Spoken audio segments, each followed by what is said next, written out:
예, 안녕하세요. 책 읽어주는 크리에이터 꼬꼬마 민트입니다. 아침 저녁으로 선선해졌습니다. 모처럼 휴일을 맞아 청소를 하다가 코피가 난 걸 보고 놀라서 지혈 작업을 하고 얼음찜질을 하고 나니 간신히 지금은 멈춘 상태입니다. 시청자들과의 약속은 천금과 같으니 오늘 하루도 열심히 방송을 진행해 보겠습니다.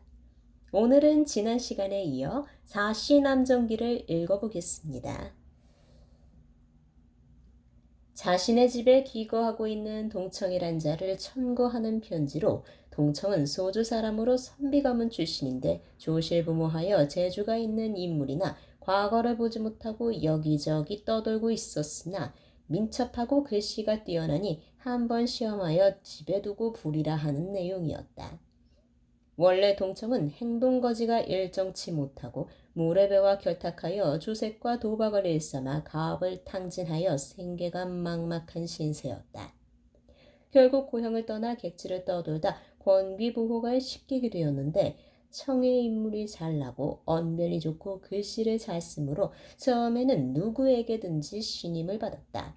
하나 조금만 지나면 그 집 자제를 유인하고 처첩을 도적질하여 종래에는 쫓겨나게 되니 천하를 통틀어 도저히 용납이 안 될 위인이었다. 성낭중이 제 집까지 굴러들어와 지내던 동청의 간악함을 이미 알았으나 이번에 외임으로 떠나게 되니 구태여 그 악함을 드러낼 필요가 없다 여겨 좋은 말로만 한님께 천거를 한 것이었다. 하알림이 마침 적당한 서사를 한 사람 구하던 터라 성낭중의 편지를 본 즉시 동청을 불러들여 보았더니 얼굴과 차림새가 이영민하고 질문을 하면 물 흐르듯 답이 술술 나오는지라 크게 기뻐하며 문하에 두고 서사의 소임을 맡겼다. 동청이 글씨를 잘 쓰고 성질이 교활하고 민첩하여 매사에 공의 뜻을 잘 맞추니 하알림이 그를 크게 믿어 일마다 그의 말을 쫓았다. 어느 날 사시부인이 한림께 간하기를 자비 들으니 동청의 위인됨이 정직하지 못하다 합니다. 쉽게 믿어서는 안 될 일이옵니다. 그전 머물던 곳에서 유악한 짓을 무수히 저질러 그 일이 탄로나 도망쳐 떠돌다가 이리 왔다 합니다. 아니 상공, 그를 오래 데리고 계시지 마시고 얼른 내보내십시오. 내 이미 풍편을 그 말을 들었소. 허나 그 말이 옳은지 그른지 알 수 없는 노릇이고 또 내가 그에게서 친구의 도리를 얻으려는 것이 아니라 다만 그의 글 쓰는 재주만을 구하는 것이니 그의 어지고 아니면 의논하여 무엇하겠소. 상공께서 비록 그 사람과 친구의 도를 나누자는 것이 아니오나 부정한 무리와 어울리면 자연히 물들 것입니다. 그런즉 이런 부정한 사람을 집안에 두셨다가 혹여 집안의 법도를 어지럽게 하여 지하에 계신 구구의 가법을 더럽힐까 두렵습니다. 부인의 말씀이 과연 도리에 어긋남이 없으나 세상 사람들이 원래 남비난하기를 좋아하지 않소. 오래 두고 봐야 잘 조처하겠으니 부인은 염려 마시고 집안의 비복들이나 불쌍히 여기는 마음으로 위로하고 그들의 살림살이를 보살펴 집안의 법도에 어지럼이 없도록 하시오. 부인이 상공의 말을 다 들은 후 한림의 말을 이상히 여겼으나 교시의 참소 때문에 한림이 부인을 의심한 것을 모르고 다만 인사하고 물러났다. 이후 한림이 동청에게 서사를 맡기고 그의 행동을 모두 가만히 살폈다. 동청은 그 위인됨이 간교하고 교활하여 한림의 뜻을 잘 맞추어 무슨 일을 맡기든 잘 해내니 한림이 사시 부인의 말을 생각하지 않고 마음을 놓고 일을 모두 맡겼다. 교씨는 사시 부인을 시기하여 한림에게 여러 번 참소하였으나 상공이 모르는 기색이라 교씨가 크게 실망하여 심랑을 불러다 사시 부인을 해칠 관계를 물었다. 심랑이 한참 동안 생각하다가 교녀의 귀에 입을 대고 귀옛말로 여차여차하면 사실을 없앨 수 있으니 어찌 그 일로 근심하겠나이까 하였다. 서둘러 행하여라. 심랑이 요매한 물건을 만들어 사방에 두루 묶고 교시의 신복인 12남매를 불러 할 일을 일러주었는데 교시와 심랑과 남매가 서로만 알고 아무도 이 일을 아는 사람이 없었다.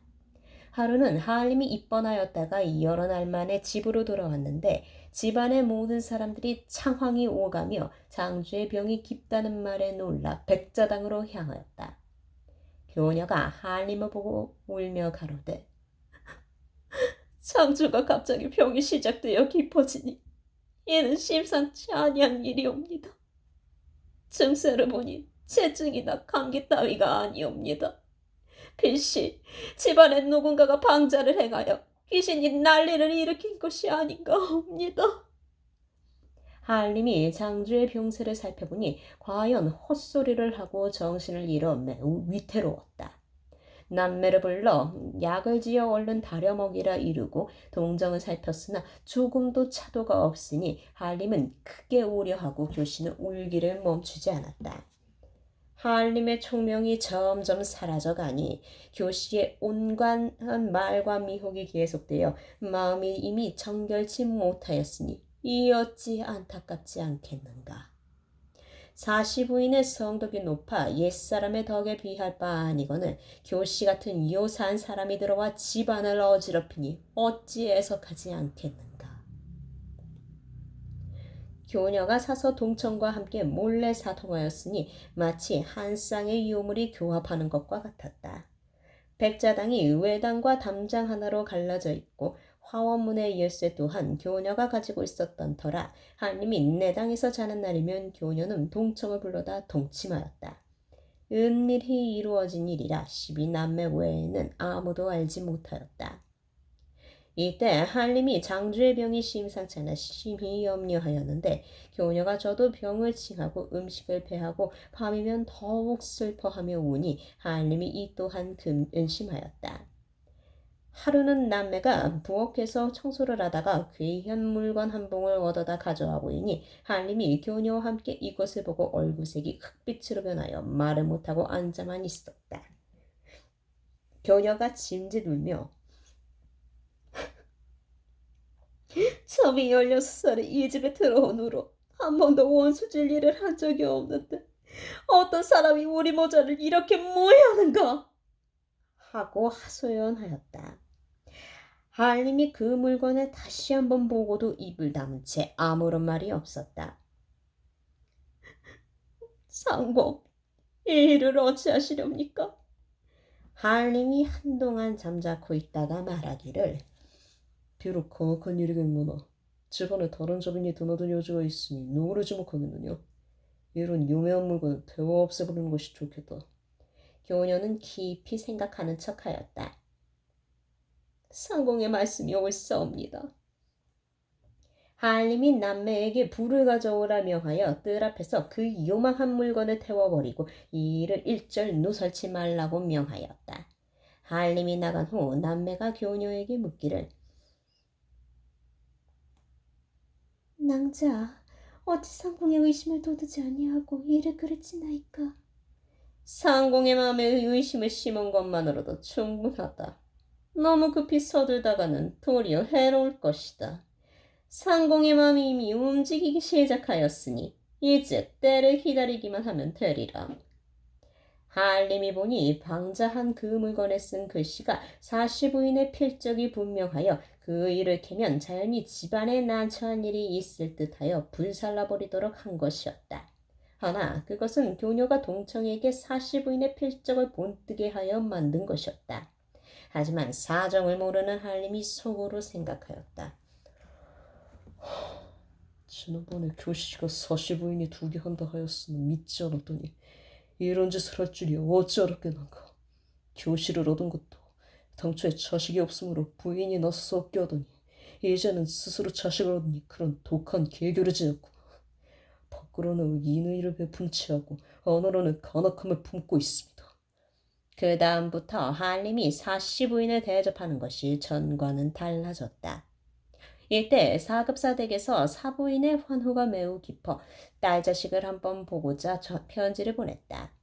45인이 크게 놀라 한림께 고하여 가로되 어머님의 평안이 위중하시다니 만일 지금 뵙지 못하면 평생 다시 없을 한이 될 듯합니다. 상공께서 허락하시면 다녀올까 합니다.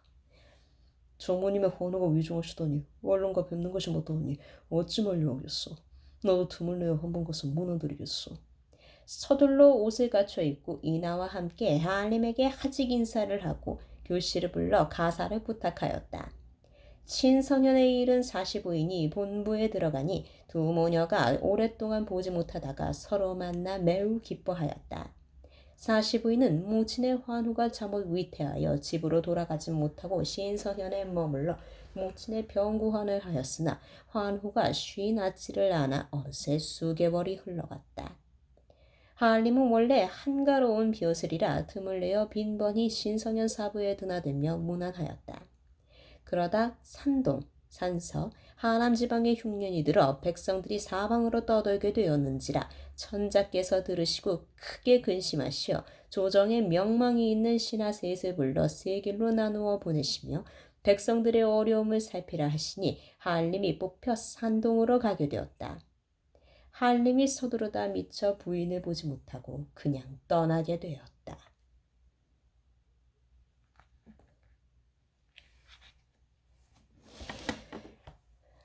잘 들으셨나요? 이제 교씨가 슬슬 사씨를 괴롭히기 위한 방책을 쓰게 될 구간인데요.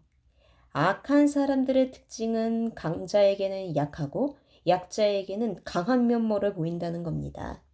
이것은 흡사 교활함의 극치를 달리는 동물인 여우 그리고 뱀과 비슷하다고 봐야죠. 지금도 세상에는 자신의 이익을 위해 타인을 이용하고 괴롭히는 사람들이 많이 있습니다. 하지만 그럼에도 불구하고 마음속에 착함, 즉 선이라는 가치는 잊지 말아야 그러한 불의가 오더라도 지혜롭게 이겨내리라 봅니다.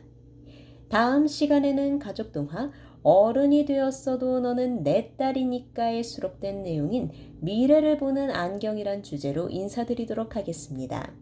목소리가 마음에 드신다면 좋아요와 구독 눌러주시면 감사하겠습니다.